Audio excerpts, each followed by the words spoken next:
യേശുനാമത്തിന് മഹത്വമുണ്ടാകട്ടെ. യോഹന്നാൻ 8:12.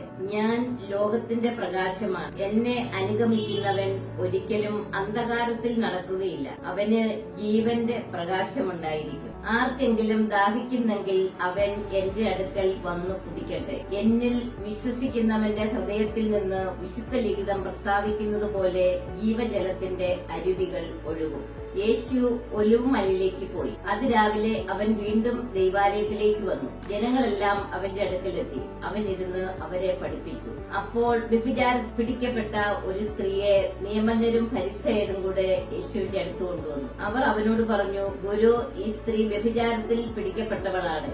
ഇങ്ങനൊരുവളെ കല്ലെറിയണമെന്നാണ് മോശയുടെ നിയമത്തിൽ കൽപ്പിച്ചിരിക്കുന്നത്. നീ എന്തു പറയുന്നു? ഇത് അവനിൽ കുറ്റം ആരോപിക്കാൻ വേണ്ടി അവനെ പരീക്ഷിച്ചുകൊണ്ടാണ് ചോദിച്ചത്. യേശുവാകട്ടെ കുനിഞ്ഞ് വിരൽ കൊണ്ട് നിലത്ത് എഴുതിക്കൊണ്ടിരുന്നു.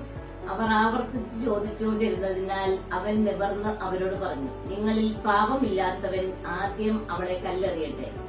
അവൻ വീണ്ടും കുനിഞ്ഞ് നിലത്ത് എഴുതിക്കൊണ്ടിരുന്നു. എന്നാൽ ഇത് കേട്ടപ്പോൾ മുതിർന്നവർ തുടങ്ങി ഓരോരുത്തരും സ്ഥലം വിട്ടു.